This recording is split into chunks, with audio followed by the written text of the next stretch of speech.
Oke, selamat datang semuanya. Kali ini kita akan bahas sesuatu yang super keren.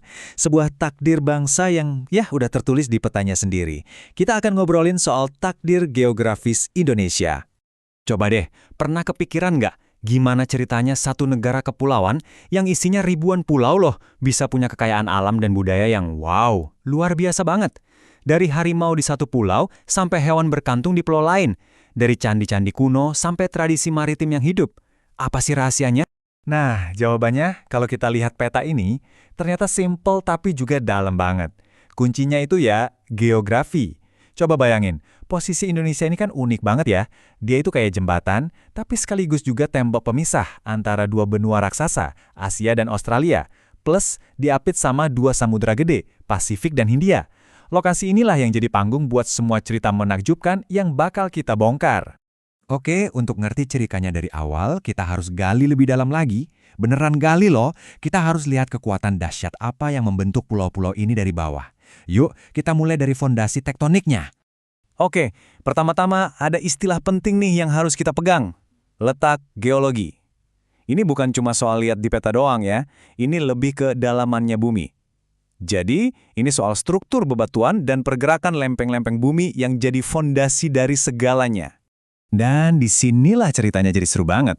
Soalnya, Indonesia itu bukan cuma diam di atas satu atau dua lempeng, tapi jadi arena pertemuan tiga lempeng tektonik raksasa sekaligus. Ada lempeng Eurasia, Indo-Australia, sama Pasifik. Tiga-tiganya ini terus-terusan saling dorong, saling tubruk, persis di bawah kaki kita.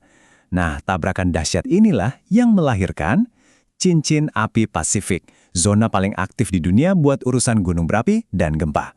Terus, hasilnya apa? Wah, lihat aja angka ini.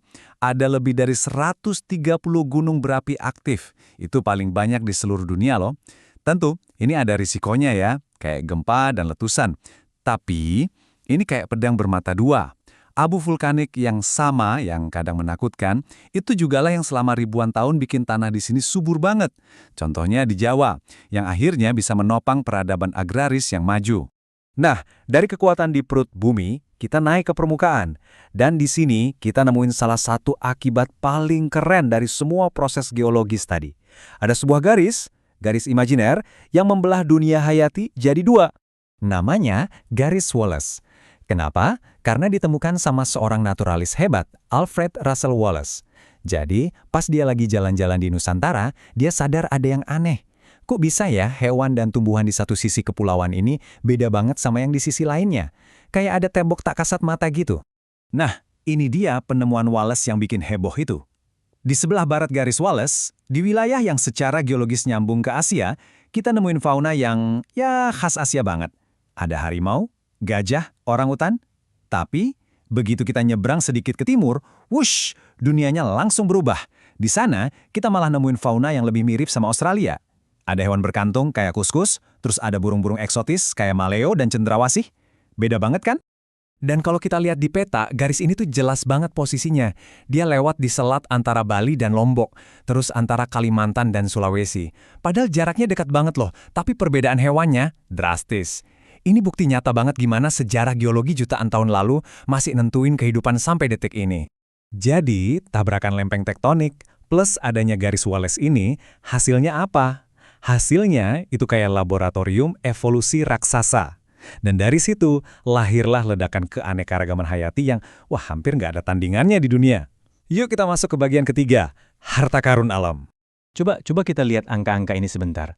Ini beneran bikin melongo loh. Lebih dari 17.000 pulau, hampir 28.000 jenis tumbuhan berbunga. Gila kan? Bahkan di satu pulau aja kayak Jawa, ada sekitar 270 jenis anggrek endemik. Endemik itu artinya cuma ada di situ, nggak ada di tempat lain di dunia. Skalanya itu, wow, luar biasa. Dan di antara ribuan spesies itu, ada beberapa superstarnya nih.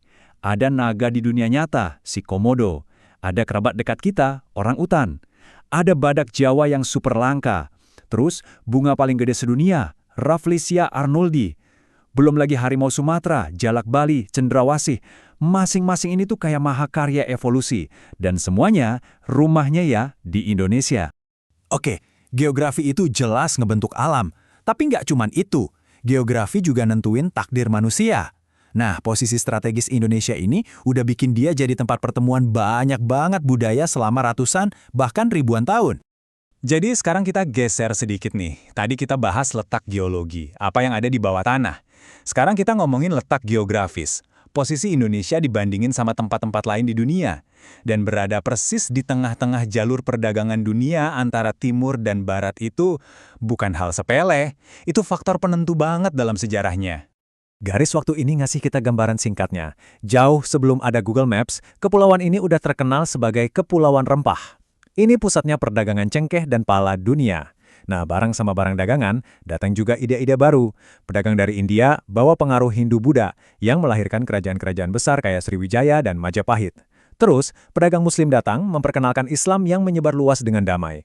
Dan akhirnya, datanglah bangsa Eropa yang ngebet banget pengen nguasain jalur rempah ini. Tiap gelombang ini ninggalin jejaknya masing-masing. Nah, kata kuncinya di sini adalah akulturasi. Jadi, Indonesia itu nggak cuma dilewatin doang. Budaya-budaya luar itu diserap, diadaptasi, terus dicampur jadi sesuatu yang baru dan unik. Kita bisa lihat buktinya di mana-mana. Dari arsitektur Candi Borobudur yang ngeblend ajaran Buddha sama elemen asli Indonesia, sampai makanan-makanannya yang kaya rasa. Campuran inilah yang bikin Indonesia jadi kayak mozaik budaya yang super kaya, yang pas banget digambarin sama semboyan nasionalnya, Bhinneka Tunggal Ika. Walaupun beda-beda, tapi tetap satu jua. Cerita hebat ini akhirnya membawa kita ke hari ini. Dan di hari ini, semua kekayaan luar biasa itu menghadapi tantangan yang juga luar biasa besarnya. Pertanyaannya, gimana cara kita ngejaga warisan dunia ini? Angka ini jujur bikin miris. Bayangin, di tahun 2006 aja ada 174 spesies tumbuhan asli Indonesia yang statusnya terancam punah. Dan itu baru tumbuhannya loh. Angka ini cuma puncak gunung es dari masalah yang lebih besar. Deforestasi, perburuan liar, perubahan iklim, semuanya mengancam ekosistem kita. Ini nunjukin betapa rapuhnya harta karun yang kita punya. Nah, buat ngadepin tantangan ini, pada dasarnya ada dua cara utama. Pertama, pelestarian in situ. In situ itu artinya di tempat aslinya. Jadi ini fokusnya ngelindungin habitatnya secara keseluruhan. Hutannya, lautnya, semuanya. Tujuannya biar ekosistemnya tetap sehat. Nah, yang kedua, ada pelestarian ex situ. Ex situ artinya di luar tempat aslinya. Ini contohnya kayak kebun binatang atau kebun raya yang tujuannya buat nyelamatin spesies-spesies tertentu yang mungkin udah susah banget bertahan di alam liar. Dua-duanya ini penting banget dan saling melengkapi. Dan ini contoh nyatanya. Buat yang in situ, kita punya Taman Nasional Ujung Kulon yang jadi benteng pertahanan terakhir buat badak Jawa. Ada juga Taman Nasional Lawrence di Papua yang ngejaga salah satu ekosistem paling alami di planet ini. Nah, buat yang ex situ, ada tempat legendaris kayak Kebun Raya Bogor yang udah ratusan tahun jadi pusat riset dan penyelamatan tumbuhan. Ada juga tempat penangkaran kayak penangkaran rusa buat ngebantu populasi mereka. Jadi, kita sampai di akhir pembahasan kita dengan satu pertanyaan besar, yang mungkin jadi inti dari seluruh takdir geografis Indonesia. Di satu sisi, alam udah ngasih hadiah yang nggak ternilai harganya. Di sisi lain, sejarah udah ngejadiin Indonesia persimpangan dunia. Tantangan terbesarnya sekarang, gimana caranya menyeimbangkan kebutuhan pembangunan untuk jutaan rakyatnya dengan tanggung jawab raksasa untuk menjaga warisan unik ini. Warisan yang bukan cuma punya Indonesia, tapi punya kita semua, punya dunia. Nah, kira-kira babak selanjutnya dari cerita ini bakal ditulis seperti apa ya di atas panggung geografi yang luar biasa ini?